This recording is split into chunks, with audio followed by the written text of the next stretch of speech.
This video is intended to help those who are grieving and bereaved during the holiday season. In this video, we'll be going over the handout called Managing Difficult Times, a handout for people with complicated grief. And this handout was created by M. Catherine Shear, MD, from the Columbia Center for Prolonged Grief. Managing difficult times. What is a difficult time? Certain times of the year are especially painful for a bereaved person. This handout is designed to help manage these difficult times.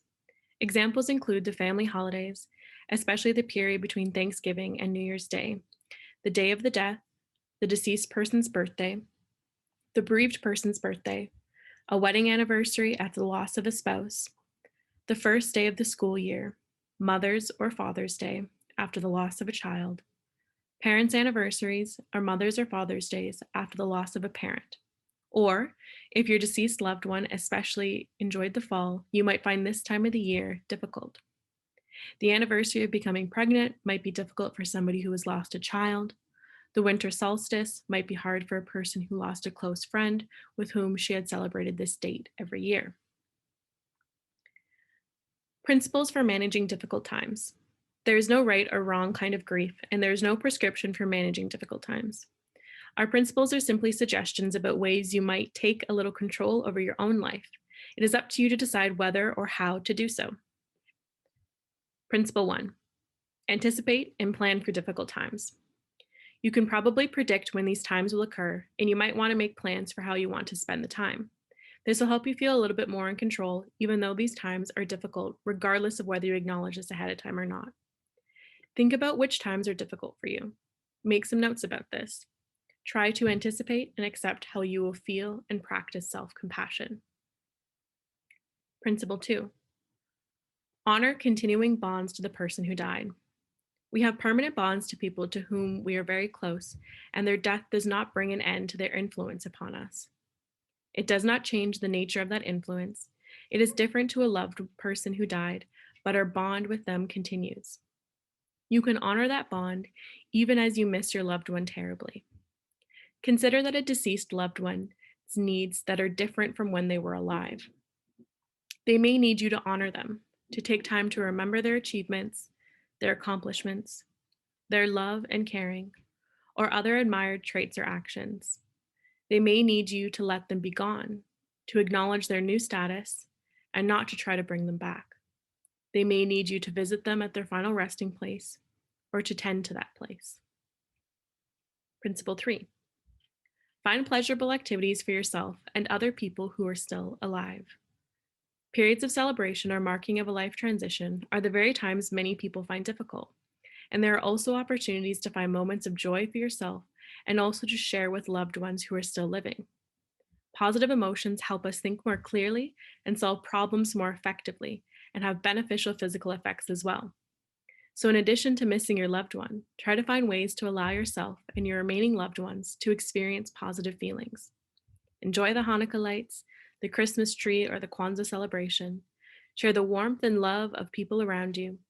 Plan to go to a special performance or take a walk in the snow. Try to think about things that you can truly enjoy, even if for only a few minutes in the midst of your sorrow. Principle 4. Take care of yourself and let others take care of you. Even if you are well prepared, difficult times are just that. They are likely to trigger painful emotions, and you need to soothe yourself as best you can. Be sure that you put yourself on the list of people you're planning to take care of. Lower your expectations of yourself and give yourself time and permission to feel sad. Maybe you don't need to be cheery host or to take on too many obligations. You can accept help from friends and family. Let others take over activities that you find stressful or unpleasant. Maybe somebody else can plan the party, take care of the kids, prepare the meals, or do the laundry. Maybe someone else can help you decide what will help you relax or have fun. Consider asking someone to do these things. Try to bring others into your life in a helpful way, even if you are not feeling as connected to them as you have in the past. At this point in the handout, there are 3 different worksheets. The first worksheet is about identifying difficult times. Below are some examples of times bereaved people find difficult. Think about how you feel on each of these days and add others in if you wish. Using the scale below, rate how difficult you expect each day to be and make notes about why. You'll see here that the scale goes from 0, which is not difficult at all the way to 4, being extremely difficult.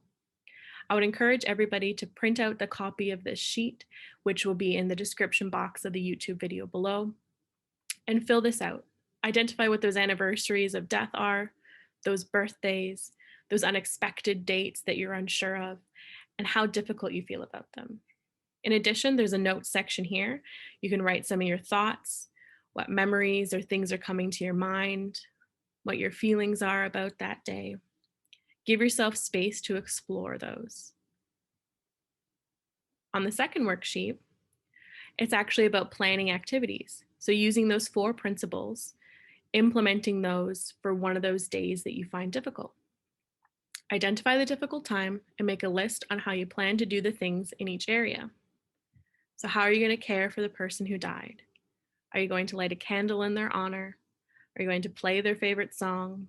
Are you going to share stories and laugh? Or maybe you're going to share stories and cry.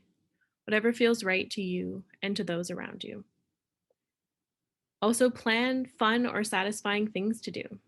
This could involve, going for a walk, exercising, making a delicious meal, watching your favorite TV show. Things that bring you joy are really important in moments of grief and bereavement.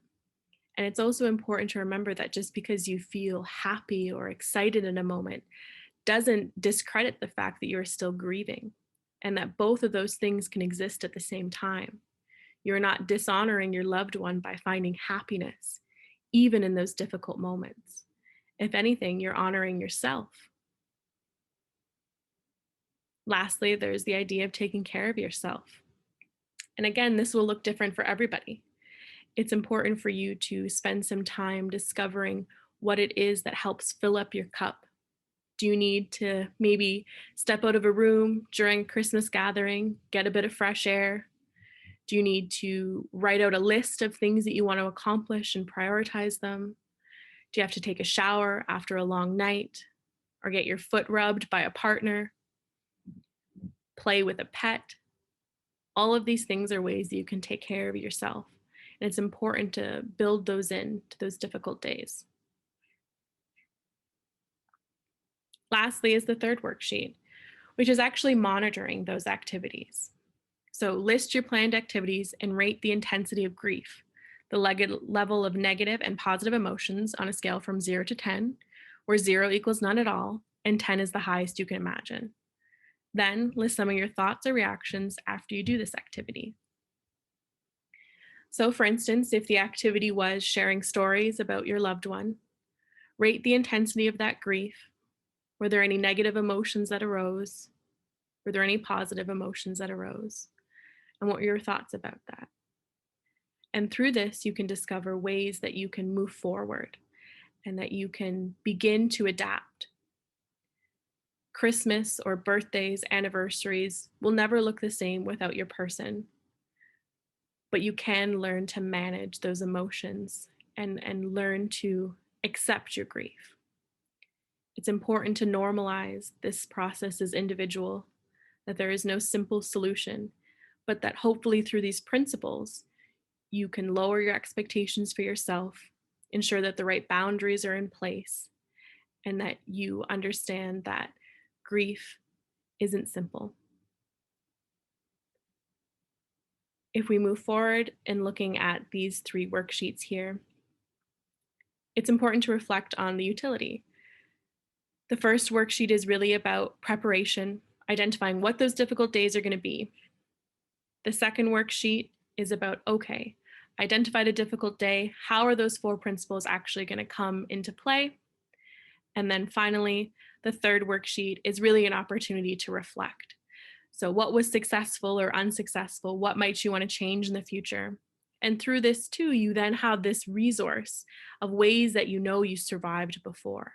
And getting through the first year of a lot of these difficult days, anniversaries, Christmas, those are going to be the hardest.